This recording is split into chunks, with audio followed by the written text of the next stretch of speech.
जय श्री कृष्ण। राधे राधे। राधे सत्संग का रसपान करते मेरे सभी आत्मीय जनों, आज हम लड्डू गोपाल की कथा यानी कि प्रभु के बाल स्वरूप को लड्डू गोपाल क्यों कहते हैं, इसकी जानकारी एक सुंदर, रोचक, मनपसंद और आह्लादक प्रसंग के साथ जानेंगे। लेकिन इससे पूर्व अगर आपने राधे सत्संग चैनल को सब्सक्राइब न किया हो तो सब्सक्राइब कर देना, जिससे आपको हर सत्संग की जानकारी नोटिफिकेशन से मिलती रहे। और अगर ये सुंदर वार्ता प्रसंग आपको पसंद आए तो वीडियो लाइक करके शेयर जरूर करना, जिससे आपके अन्य स्नेहीजन भी लाभान्वित हो सके। तो प्रियजनों, क्या है लड्डू गोपाल की कथा? एक पौराणिक कथा के अनुसार भगवान श्री कृष्ण के एक परम भक्त थे जिनका नाम था कुंभन दास। उनका एक बेटा जिसका नाम था रघुनंदन।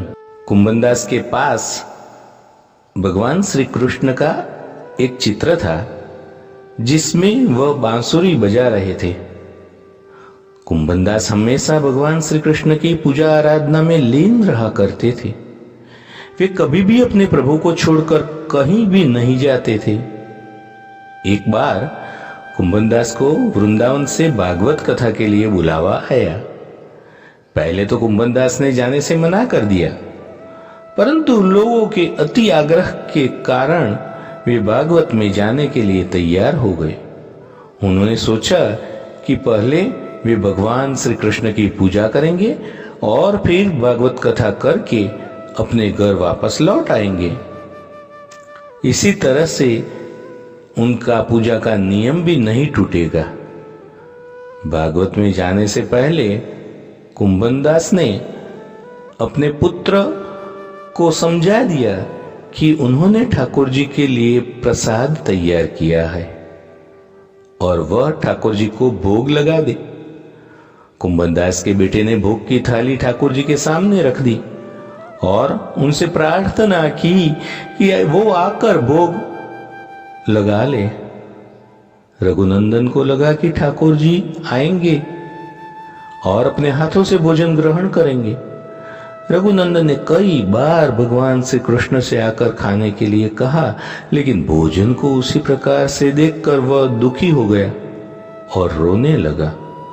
उसने रोते रोते भगवान श्री कृष्ण से आकर भोग लगाने की विनती की।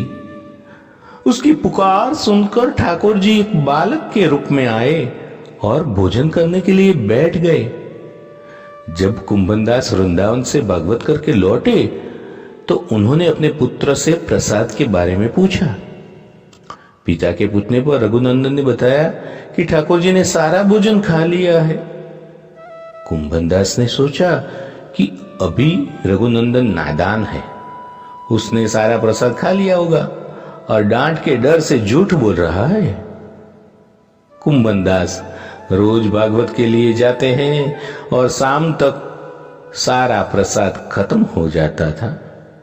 कुंभन दास को लगा कि अब रघुनंदन उनसे रोज झूठ बोलने लगा है, लेकिन वह ऐसा क्यों कर रहा है, यह जानने के लिए कुंभन दास ने एक योजना बनाई। उन्होंने भोग के लड्डू बनाकर एक थाली में रख दिए और दूर छिपकर देखने लगे। रोज की तरह क्या हुआ कि उस दिन भी रघुनंदन ने ठाकुर जी को आवाज दी और भोग लगाने का आग्रह किया। हर दिन की तरह ठाकुर जी एक बालक के वेश में आए और लड्डू खाने लगे। कुंभन दास दूर से इस घटना को देख रहे थे। भगवान को भोग लगाते देखकर वह तुरंत वहां आए और ठाकुर जी के चरणों में गिर गए। उस समय ठाकुर जी के एक हाथ में लड्डू था, दूसरे हाथ का लड्डू जाने ही वाला था, लेकिन ठाकुर जी उस समय वहीं पर जमकर रह गए और तभी से लड्डू गोपाल के इस रूप की पूजा की जाने लगी। छठी के दिन इस कथा का पाठ करने से भगवान कृष्ण प्रसन्न होते हैं और भक्तों की सभी मनोकामनाएं पूर्ण होती हैं। तो प्रियजनों, लड्डू गोपाल की इस कथा के छोटे से सुनहरे प्रसंग के साथ ही आज के राधे सत्संग को श्री वल्लभ के चरणों में समर्पित करके अत्रे विराम देते हैं। फिर मिलेंगे राधे सत्संग में नए सत्संग के साथ ही। लेकिन इससे पूर्व अगर आपने राधे सत्संग चैनल को सब्सक्राइब न किया हो तो जरूर कर लेना, जिससे आपको हर सत्संग की जानकारी नोटिफिकेशन से मिलती रहे। और अगर ये वीडियो आपको पसंद आए तो लाइक और शेयर जरूर करना, जिससे आपके अन्य स्नेहीजन भी लाभान्वित हो सके। लड्डू गोपाल की जय। जय श्री कृष्ण। राधे राधे।